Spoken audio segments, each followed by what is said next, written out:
ወይኔ እንዴት ከሁለቱ አንዳቸው እንኳን ደህና ጉዳት አይደርስባቸውም? ድምፅሽን ቀንሽ አንቺ። እኛ እንደሆነ አሁን መሞከራችን አናቆምም። አሁን ይልቅ ያዘን መስለን ወደ ውስጥ እንግባ። ወይኔ ሶልዬ፣ ወይኔ ሶሊ ማለት ዘርጋ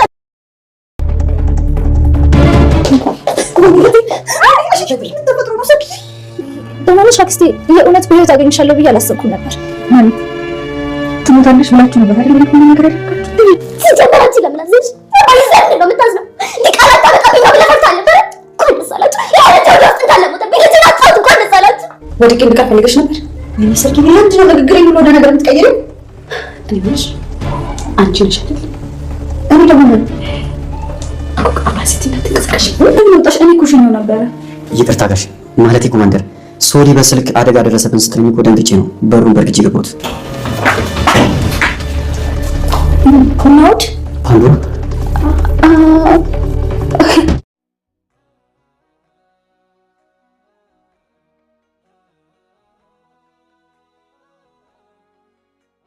ሴሪ የመኪናዋን ፍሬን ማን እንዳበላሸው ትክክለኛ ማንነቱን አወቀች። አቶ ኮማንደር ባለፈው ተፈራ ከማወቁ በፊት ስለዚህ መረጃ አገር ለቅቄ መሄድ ያለብኝ ሲል ተሰምቷል። ሶሊና ናኦዲን ለማጣላት ፓንዶራ ቤታቸው ድረስ ሰተት ብላ ሄዳ ለእናቱ ሶሊያና ማን እንደሆነች ተናግራለች። ሰላም ጤና ይስጥልን ውድና የተወደዳችሁ እንደምን አላችሁ? በያላችሁበት የዓለም ዳርቻ ሰላምታችን ይድረሳችሁ እያልን በአዲስ መጣን። በቅንነት ላይክ፣ ሼር፣ ሰብስክራይብ እያደረጋችሁ ቤተሰብ አድርጉን። ሴሊና ሶሊያና ከዚህ በፊት በደረሰባቸው የመኪና አደጋ እንግዲህ ሶሊ ልጇን አጣለች ማለት ነው። ሶሊ ልጇን በማጣቷ ምክንያትም እጅግ በጣም ልቧ ተሰብሯል፣ አዝናለች። ይህም የሆነው በወይዘሮ አዜብና በልጇ ፓንዶራ ተንኮል ሴራ ቢሆንም ግን ደግሞ እነሱ የፈለጉት ሙሉ በሙሉ አልሆነላቸውም። የማስመሰል ትወናቸውን ቢሰሩም ነገር ግን ሴሪ ከመጠራጠር ወደ ኋላ አላለችም። ምክንያቱም የመጀመሪያዎቹ ተጠርጣሪዎች እነሱ ስለሆኑ ከነሱ ውጭ እሷን ሊጠላት የሚችል ማንም ሰው የለም።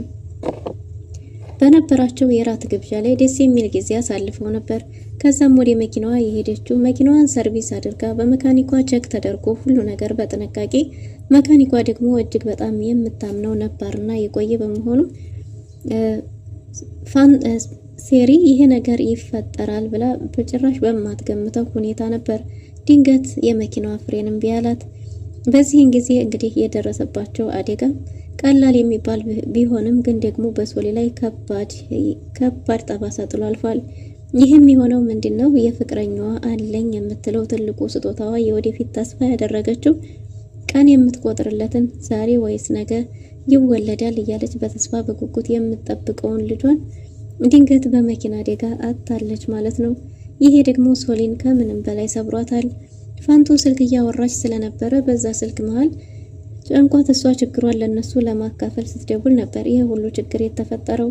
ከዛም ሲያልፍ እንግዲህ ፋንቱ ቁጭ ብላ እንደዚሁ ስታለቅስ አድራ ሂዳ ለኮማንደሩ የተፈጠረውን ነገር አንድ በአንድ በነገረችው ጊዜ ኮማንደሩም እንግዲህ የልጁ ነገር አስደንግጦት ጓዜን ጨርቄን ሳይል ከቤት ሮጦ ሲመጣ ፓንዶራና ወይዘሮ አዜብም እያስመሰሉ በውስጣቸው በደስታ እየፈነጠዙ ከላይ ደግሞ ያዘኑ እያስመሰሉ ወደ ሆስፒታል ቢደርሱም ግን ደግሞ ሆስፒታል ላይ ከደረሱ በኋላ የሰሙት ጉዳይ እነሱኑ መልሶ አበሳጭቷቸዋል። መች ነው ሴራችን በተሳካ መንገድ የሚሆነው የምንተገብረው? አሁንም ድጋሚ ተበላሽ የሚለው ነገር እናትና ልጅን አሳስቧቸዋል።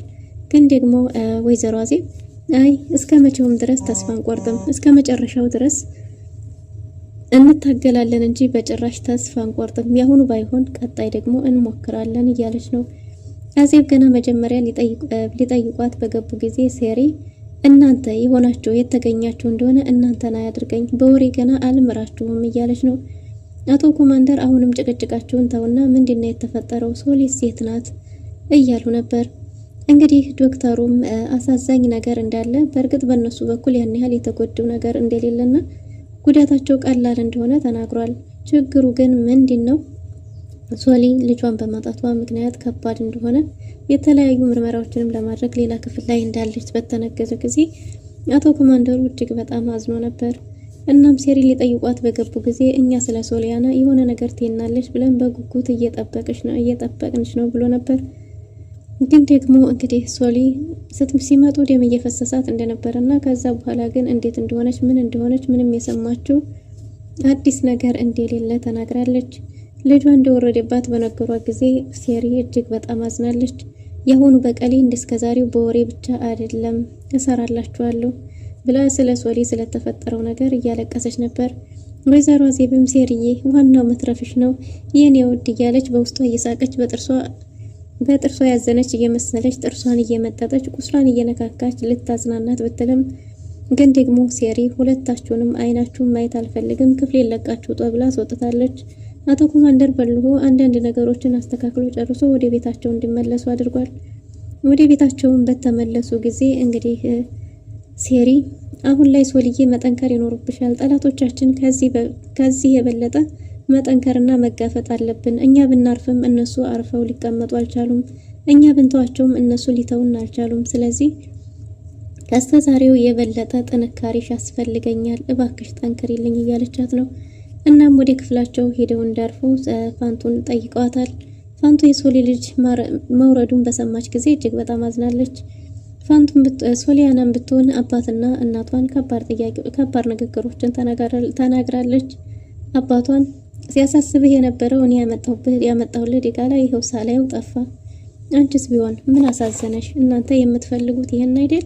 የምትፈልጉት ተሳክቶላችኋል። ለእናንተ ምንም የሆናችሁት ነገር የለም። አሁን ያዘናችሁ ለምን ታስመስላላችሁ? ብላ ሁሉንም ከፍና ዝቅ አድርጋ ተናግራለች። በዚህን ጊዜ ወይዘሮ አዜብ እንዴት አባትሽን በዚህም መንገድ ታናገሪያለሽ እያለች ነው። የኔ ብቸኛ እህቴን የወዴት ዋናው አንቺ መትረፍሽ ነው ብላለች ፓንዶራ በራሷ እንግዲህ እህቷን ለመጣል ብዙ ርቀቶችን እየሄደች ነው። በአሁኑ የሚሳካላት ይመስላል።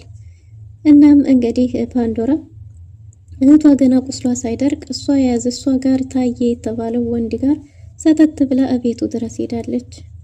ፓንዶራ የሶሊያና እድገት የሚያናድዳት የእህቷ ለውጥ የማያስደስታት የእሷን ውድቀቷን እንጂ ስኬቷን የማትፈልግ ምቀኛ እጅግ በጣም ተንኮለኛ እህት ናት። ለዛም ገና ከናኦድ ጋር አየኋት ብላ እንግዲህ ከናኦድ ጋር ያላቸውን ግንኙነት ለማበላሸት የተሻላትን ሁሉ እያረገችና ለማበላሸትም እየሞከረች ትገኛለች። በአሁኑ የተሳካላት ይመስላል። ፋንቱ እንግዲህ ሴሪን ደግፋት ተደጋግፈው ወደ ሶሊያና ክፍል ሄደዋል። ሶሊያና አክስቷን ተጠያቂ አድርጋለች። የጠጣ ሰው ጋር መሄድ አልነበረብኝም፣ አንቺ ነሽ አትጠጭ ተይ እያልኩሽ የአንቺ ስህተት ነው ብላለች። ሴሪ በዚህን ጊዜ እጅግ በጣም አዝናለች።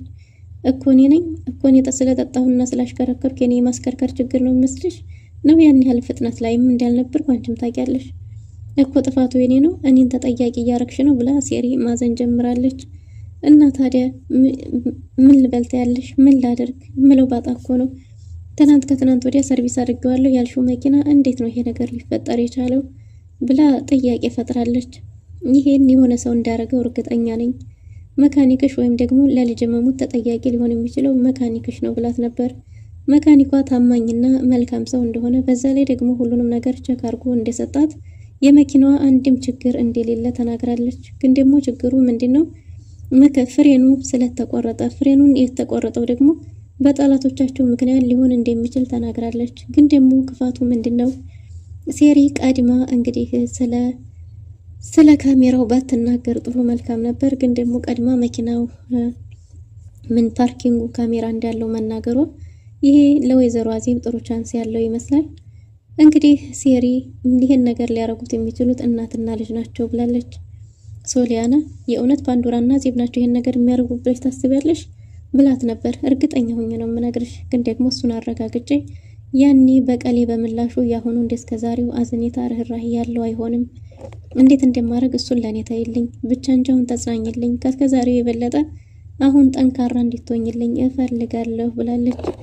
ሶሊም እንግዲህ ተበሳጭታ ስለነበረና ይህን ልጅ ቀን ስትቆጥርለት የነበረ 1 ወር ቀረው፣ 2 ወር፣ 3 ወር፣ 4 ወር፣ 5 ወር፣ 6 ወር እያለች ስትቆጥርለት የነበረው በጉጉት የምትጠብቀው ልጇ ስለነበረ እንደሆነ ተናግራለች ማለት ነው።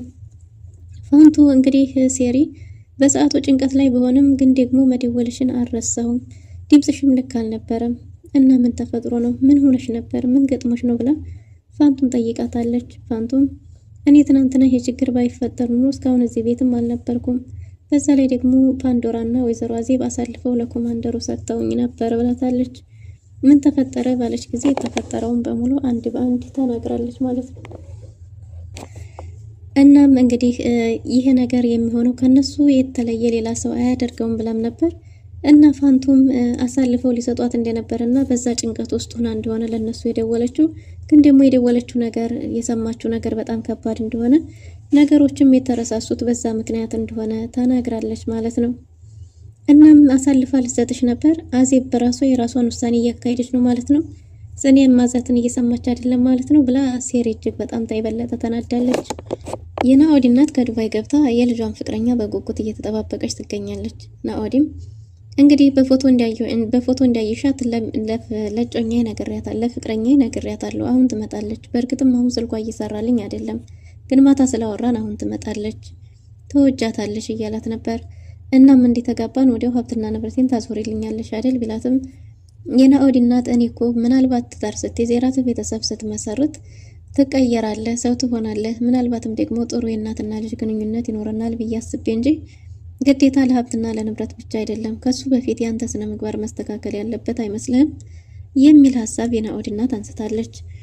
ናኦዲም እና አሁን ልትከለክኝ ነው እያለ ነው። እሱም ደግሞ የማይወዳትን ሴት ሳይሆን የሚወዳትን አስቦበትና ትዳሩን ፈልጎት እንጂ ግድ ሀብትና ንብረት ለማግኘት ወይም በስሙ ለማድረግ ብሎ የማያውቃት ሴት ጋር እንዲሆን እንደማትፈቅድለት ተናገረች። እሱም ደግሞ እንደሚወዳትና እንደሚያፈቅራት ተናግሯል። እርጉዝ የሆነችውም ከሱ እንደሆነም ተናግሮ ነበር። ግን ደግሞ ይህን ሁሉ ነገር ውሃ እንዲበላው አድርጋለች ፓንዶራ። እናም ናኦድ በጉጉት እየጠበቀ ነው። ምን እንደገጠማት አላውቅም፣ ስልኳን እያነሳችልኝ አይደለም፣ ግን መምጣቷ ደግሞ አይቀርም እያለ እናቱ ጋር እየተጨቃጨቁ ሳለ ድንገት በር ተንኳኩቷል። እሱም እሷ ናት ብሎ በደስታ ፊቱ ፈገግ ብሎ ግቡ እያለ ሳለ ድንገት የመጣችው ፓንዶራ ነበረች። ፓንዶራ በመግባቷ ምክንያት በጣም ተናዳ ፓንዶራ ዘቡ ብላ ስትገባ ናኦዲም እጅግ በጣም ተናዶ ከመቀመጫቸው ሁሉም ተደናግጠው ቆመዋል። ምንድን ነው ማናት እያለች ነበር የናኦድ እናት። ናኦዲም ፓንዶራ አንቺ እዚህ ምን ታደርጊያለሽ? ለምን መጣሽ እያላት ነበር። እሷም የመጣችው እናቱን ለመተዋወቅ እንደሆነ በኮንፊደንስ ተናግራለች። ግን ደግሞ እናቱ ምንም አይነት ስሜት ለሷ ስላልነበራት የበለጠ እንግዲህ ዙሩ እንዲከር ሆኗል ማለት ነው። የናኦድ እናት ልጇን ይዛ ወደ ውጭ እንዲታናግረው አድርጋለች ማለት ነው። ልጇን ወደ ውጭ ባናገረች ጊዜ እኮች ጋር ጠወጥ ምንም ስርዓት የሌላት ስነ ምግባት የሌላት አለባበሷ ልክ ያልሆነ ይህች ናት ያንተ ጮኛ ባለችው ጊዜ እሱም ይሄን እኮ እዛ ውስጥ ብትጠይቅኝም መልሱን እሰጥሽ ነበር፣ እዚህ መምጣት አይጠበቅብሽም ነበር ብሏታል። እሷም እንግዲህ እና ምንድናት ማናት ባለች ጊዜ ይህች ፍቅጮኛው እንዳልሆነች እጮኛው ሌላ ሴት እንደሆነች ተናግሯል። ደግሞ እርጉዝ እንደሆነችም እኮ ነግሬሻለሁ ብሎ ነበር። ተያይዘው ይህን ምላሽ ከሰጠ በኋላ ወደ ውስጥ ሲገቡ የሚያሳዝነው ነገር እናትህ የወደደችኝ አይመስለኝም እያለች ነው ፓንዶራ። እሱም አሁኑኑ ቤቱን ለቀሽ ውጪ፣ ቢያንስ ለራስሽ ክብር አይኖርሽም? በዚህ ልክ እንዴት ራስሽን ታረክሻለሽ እያላት ነበር። እሷም ፍቅሬ ነው እንዲረክስ ያደረገኝ ስለማወዴ ነው። ስለዚህ እኔ ሴቱኜ አንተን በመጠየቄ ደግሞ እየተኮራረህብኝ ነው ማለት ነው እያለች ነበር ፓንዶራ። በዚህ መሀል ሶሊያና ቀጠሯቸው ላይ መገኘት ስላልቻለች ስልክ ደውላለች። የደወለችለትን ስልክ ባነሳ ጊዜ ልጇን እንዳጣችውና የመኪና አደጋ እንደደረሰባቸው እያለቀሰች ስትነግረው ጓዜን ማቄን ጨርቄን ሳይል ሲሮጥ ወደ ሶሊያና ቤት ሄዷል። ወደ ሶሊያና ቤት በሄደ ጊዜ እንግዲህ አዜብና ሴሪም መነጋገር ችለዋል። ይህም የሆነው ምንድነው? ሴሪ ምንም መተኛት አልቻለችም። እግሯን እየጎተተች ተነስታ ወይዘሮ አዜብ ያለችበት ቦታ ድረስ ሄዳ ነበር። እናም በዚህን ጊዜ ፓርኪንግ ያደረገችበት ቦታ ላይ እንግዲህ ካሜራ እንዳለና እሱም ብቻ ሳይሆን በዚህ ሁኔታ ላይ መኪናዋን ሰርቪስ ተደርጎ በዛ ላይ ደግሞ መካኒኳን የምታምነው ታማኝ ሰው እንደሆነ ነግራት የሆነ ሰው መኪና የስር ታገኘ ማለት ያኔ ካንቺ ውጭ ሌላ ማንም ጠላት የለኝም እያለች ነው። ወይዘሮ አዜብስ ሌላ ሰውስ ቢያረግብሽ ብላት ነበር። ከሷ ሌላ ማንም ሰው ይሄን ሊያረግባት እንደማይችል ተናግራለች። ምላሿም እንደሚከብድ ያስጠንቅቃታለች። ግን ደግሞ ሴሪ ትንሽ ጉዳዩን ከረር ብታረገው ኖሮ አዜብ መናገሩ አይቀርም ነበር። ሴሪ ግን ምን አስባ እንደሆነ ባይታወቅም ጊዜ ሰጥታታለች።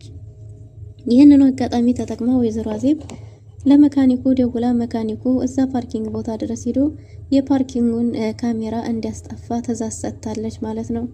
ይህንን ማድረግ ከቻልክ ተጨማሪ ክፍያ እሰጥሃለሁ እያለችው ነው። ሴሪ ግን ቀድማ ማሳወቋ ልክ አልነበረም። ምናልባትም ካሜራውን ሊያስጠፋው ይችላል። በዚህ ሁኔታ ላይ ሳሉ አቶ ኮማንደር በልሆ ወደ ያሉበት ተቀላቅሏል። እናም እንግዲህ በዚህን ጊዜ ሴሪ አሁን ሙሉ ሀብትና ንብረትህን በሶሊ ማድረግ ያለብህ ጊዜ ነው እያለችው ነው። አንቺ የሚያሳስብሽ ሀብትና ንብረት ነው። እኔ አሁን ለጊዜው ከዚህ አካባቢ መሰወር ይኖርብኛል እያለ ነው። ምክንያቱም አቶ ተፈራ አገሯን ሁሉ ይገለብጣታል። እሱ ማለት እንግዲህ ከሱ ማምለጥ አይቻልም። ከሀገር ልውጣ ብለም እንኳን በየአቅጣጫው የሱ ሰዎች ስላሉ እሱንም ማድረግ አልችልም። ስለዚህ ፋይል አቶ ተፈራ ከማወቁ በፊት እኔ ከዚህ አካባቢ መሰወር አለብኝ እያለ ነው። አንቺ ግን አሁንም ቢሆን ስለ ገንዘብ ታስቢያለሽ ብሏታል።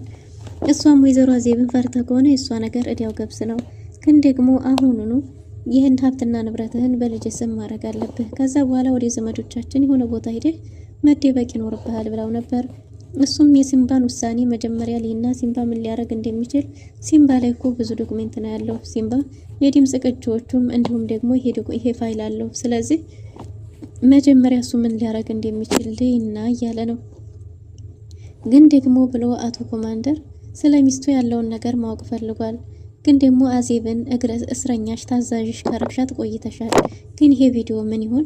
እዚህ ቪዲዮ ውስጥ ያለው ምንድን ነው እያለ ሳለ ድንገት ወይዘሮ አዜብ መጣ ጉዳዩን ሀሳቡን እንዲቀይር አድርገዋለች። በዛ ላይ ደግሞ ናኦድም በሩን በኃይለኛው ከፍቶ ገብቷል። ፓንዶራ ባለችበት ሆና ከእናቱ ጋር ነገሮችን በሙሉ አቀሳስራቸዋለች። የናኦድ ፍቅረኛ አስመሳይና አጭበርባሪ ሀብትና ንብረት ስላለው ብቻ ሳትፈልገው እንደፈለገችው ከሌላ ሽማግሌ አርግዛ የሱ ነው ብላ በሱ ስም እንዲያጣበቀችበት ጭምር ተናግራለች። እናም እንግዲህ የናኦድ ፍቅረኛ የምትባለው ሴት ናኦድን የምትመጠን እንደማትሆን ተናግራለች። ይህን እንዴታወቅሽ አንቺ ባለቻት ጊዜ ለሳ የእንጀሯ እህቷ እንደሆነች ጭምር ተናግራለች ማለት ነው። እናም እህቷ ነኝ ለማለት ደብሯት የእንጀራ እህቴ ናት ብላለች ፓንዶራ። በዚህን ጊዜ የናኦድ እናት ይሄማ በጭራሽ ሊሆን አይችልም ብላ እንግዲህ የናኦድ እናት ሀሳቧን የምትቀይር ይመስላል። ከዛም ወይዘሮ አዜብና እናትና ልጅ ተገናኝተው ያደረገችውን በሙሉ ተናግራለች። እንደውም አሁንም ሄጄ ናኦድን ማግኘት አለብን፣ ቤት ሄዷልና እዛ ሄደን ሲሸማቀቅ ማየት አለብን እያለች ነው። ምክንያቱም ሶሊያና ይሄ ሰው በጣም እጅግ በጣም የባለ ሀብት ልጅ ነው። ስለዚህ እሷ ከፍ ብላ ተለውጣ ማየት አልፈልግም። ናኦድንም እሷም አትፈልገውም፣ ግን ደግሞ የሱን ህይወት ለማበጣበጥ እንደምትወደው ሆና ነው የቀረበችው። ስለዚህ አንቺ ለራስሽ ለምን አታረጊውም? የሷን ህይወት ከማበላሸት ይልቅ ብትላትም ወይዘሮ አዜብ ከማልፈልገው ሰው ጋር መሆን አልፈልግም፣ ግን ደግሞ ሶሊያናም ከሱ ጋር ሆና ከፍ እንድትል አልፈልግም እያለች ነው። እንግዲህ ታይዘው እና መርዛማዎቹ እባቦች እናትና ልጅ ታይዘው ወደ ቤት እየሄዱ ነው። ናኦድ በሩን የለምን ሳያንኳኳ እንኳን በርግዶ በገባ ጊዜ ሴሪ በርግጥ ደስ ብሏታል በመምጣቱ። አቶ ኮማንደር ሊጫወት ቢልም ሴሪ በመኖሯ ምክንያት ምንም ነገር ሳይደርስበት ሶሊያናን ላሳይህ ብላ ወደ ሶሊያና ያለችበት ይዛው ሄዳለች። ሶሊ በልጇ ሞት ምክንያት እጅግ በጣም አዝናለች። ሶሊ ናኦድን ስታገኘው ልጥፍ ብላ ላው ላይ እያለቀሰች ነበር። ልጄን አጣሁት፣ ልጄን ድጋሚ አላገኘውም እያለች እጅግ በጣም አዝና ነበር። ናኦድም የተፈጠረውን እሱ ጋር ያለውን የተፈጠረውን መጥፎ ጊዜ ጭምር ነግሯታል። ናኦድ እንግዲህ ያ ኩሩሩ የነበረው ሰው ደረቱ ላይ አቅፏት ሀዘኗን እንድትረሳና እንድትጽናና አድርጓታል። እና ሶሊያናም ካለችበት ዲፕሬሽን ለመውጣት አንዳንድ ነገሮችን እያወሩ ነበር። ግን ደግሞ ያቺ መጥፎ ሴት ቤት ድረስ መታ እናቱ ጋር ያለውን ነገር እንዲያበላሸችው ቀድሞ አሳውቋታል። የሴትዮዋን ማንነት ባይነግራትም ማለት ነው። አቶ ኮማንደር እንዴት መኝታ ቤቷ ድረስ ያለችበት ቦታ ድረስ መሄድ የለበትም እያለ ያዙ ልቀቁኝ እያለ ነው። ግን ደግሞ ሴሪ የናጠጠ የባለ ሀብት ልጅ ግን ደግሞ እሷ እስከናቱ እንደምታውቀው ጭምርም ተናግራለች ማለት ነው። በእርግጥ የሴሪንም ስም በመጥፎ ሁኔታ ላይ አድርጋ ነበር የነገረቻት። እንግዲህ ሴሪ ስለ እናቱ ስለ ቤተሰቡ ጭምር እንደምታውቅ ልጁ እጅግ በጣም የባለ ሀብት ልጅ እንደሆነ ጭምር ለኮማንደሩ ተናግራለች። እና ቢሆንም እኮ እኛ እዚህ ተቀምጠን እስከ መኝታ ቤት ድረስ መግባቱ ልክ አልነበረም እያለ ሳለ ድንገት ተደጋግፎ መጥተዋል።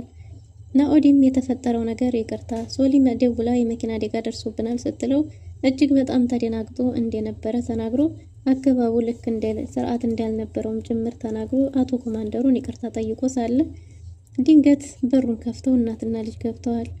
ናኦድም እንግዲህ የሶሊያና እህት ትሆናለች ብሎ ያልገመታትን ሴት ፊት ለፊቱ አግኝቷታል። ናኦዲ ብላለች። ናኦድም ፓንዶራ እያለ ነው። ሁለቱም ተፋጠሩ። ሁለቱም መፋጠጥ ቤተሰቡን ግራ አጋብቶታል። ከዚህ በኋላስ ምን ሊፈጠር ይችላል? ውድና የተወደዳችሁ ለዛሬ ነበረን ቆይታ ይህን ይመስል ነበር። በቀጣይ እስከምንገናኝ መልካም ጊዜ